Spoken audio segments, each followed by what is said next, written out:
Oh, hi there, Mr. Scott. Thank you for inviting me to the Speakeasy, thank you for having me as one of the presenters of the Speakeasy, a Rotary fundraiser, but also welcome to Casa Shushu, or Speakeasy Casa Shushu. So, I know some of you are wondering why I've got this pot on my head. It's because when I'm doing my practice dance classes or my little choreos, I like to do it with pot on my head to keep me in good form. But right now, let's make a cocktail. Okay, so today I'm going to do a cocktail with sparkling wine, Prosecco, and Saint-Germain, an elderflower liqueur. So in this time of Corona, no, usually when I love to, oh.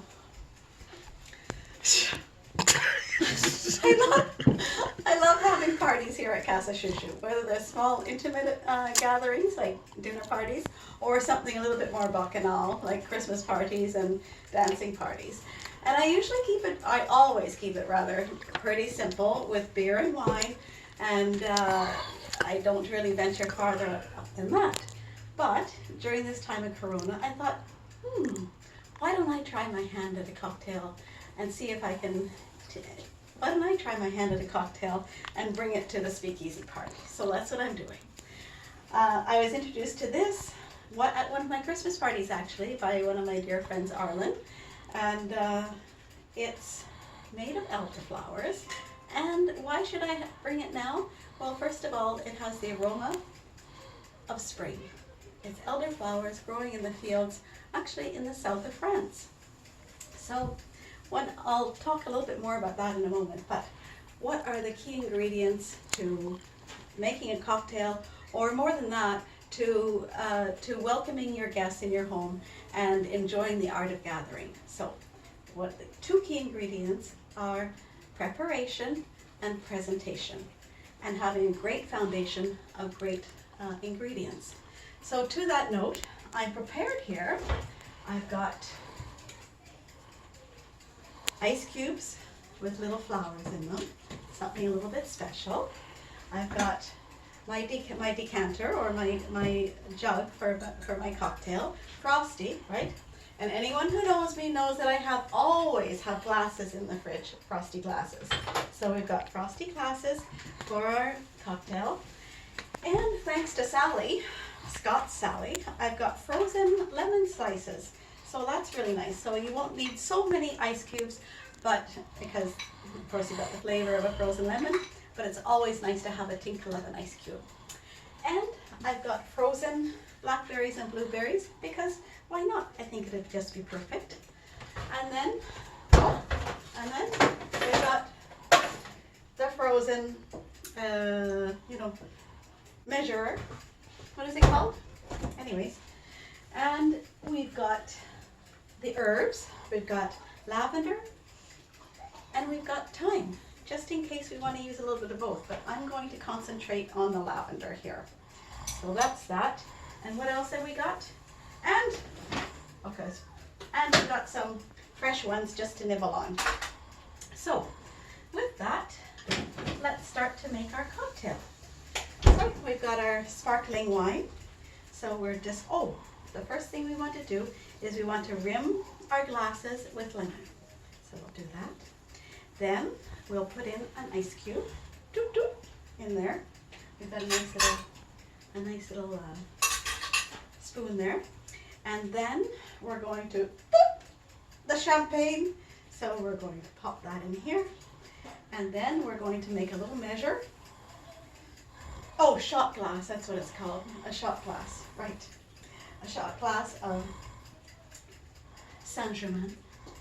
You know, this bottle actually reminds me of a Baccarat crystal bottle, or a decanter. It's actually very, very beautiful, and it's very nice and weighty, which you always love in a glass. So in goes the elderflower liqueur, and then we want to do a couple of little blueberries just to add that certain je ne sais quoi. And of course we've got our frozen lemon and our floury ice cube. And then the pièce de résistance is some lavender. I'm going to use lavender right now. So what we want to do is we want to take the lavender and we want to smack it like that to release the oils, release the essences. We're going to talk about essences in a minute. And then we've got the actual flower stem, so that serves as our stir stick. So I've got our royal tasters here. I've got one for Monsieur Robert and one for Monsieur Don, and I've got one too. So a little bit about, actually at our dress rehearsal, I was asked, why have you chosen this cocktail, Suzanne? Our president actually asked me that. And I thought about it and I thought, well, actually this liqueur, it's a rather new one actually. It's not from the time of Prohibition times. It was actually developed in 2001. So the son of a very prominent distillery family in the States was over in London, and after his work he stopped into his favorite bar, and the barman there had elderflower essence and made him a drink, and he was just bowled over by it. And he went home and he thought about it and he thought, I've got to bring this, I want to do this thing. And he spoke to his father, I want to bring this liqueur to the general public in America. And so he spoke to his father, and his father poo-pooed the idea. And also, elderflowers didn't exactly have a great reputation in America, or they were used in the movie Arsenic and Old Lace as a poison. So elderflower was not considered something that you'd want to use in a liqueur. So, but he was found and determined this elderflower liqueur or essence really stirred something in his heart. So he carried on and he followed his passion, and he went to France and he found the area, the south of France, where they grow these elderflowers, and he started to cultivate them.